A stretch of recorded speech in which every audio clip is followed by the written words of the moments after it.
இதுக்கு கூட நம்ம வாயை துறக்காட்டி நம்ம எல்லாம் மனுஷ ஜென்மமே கிடையாது, அத்தனை உயிர்கள் பறிவு இருக்கு. இல்லைன்னு சொல்லிருப்பாரு, உனக்கான அரசியலை நீ தேர்ந்தெடுக்காட்டி உன்னை வெறுக்கும் அரசால் நீ ஆள போடுவாய்னு சொல்லிருப்பாரு.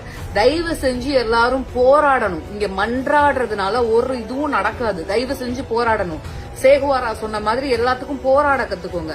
போராட முடியலையா அந்த போராட்டத்தை பத்தி பேசுங்க. பேச முடியலையா அதை பத்தி எழுதுங்க. எழுத முடியலையா உதவி பண்ணுங்க. யாரெல்லாம் போய் போராடுறாங்களோ அதுக்காக உதவியாவது பண்ணுங்க. இல்ல உதவியும் பண்ண முடியலையா யார் ஒருத்தர் அந்த போராட்டத்துக்காக போராடுறாங்களோ அவங்களை வீழ்த்தவோ தூற்றவோ வேண்டாம்னு சேகுவாரா சொல்லியிருப்பாரு.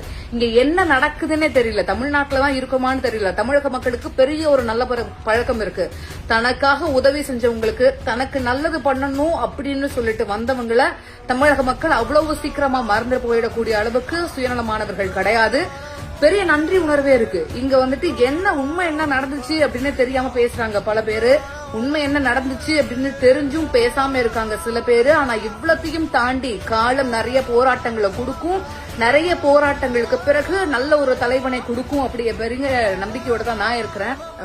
கடைசியா இது மட்டும் தான் சொல்லுவேன், இங்க மக்களை வச்சு அரசியல் செய்யாதீங்க, மக்களுக்காக அரசியல் செய்யுங்க தயவு செஞ்சு.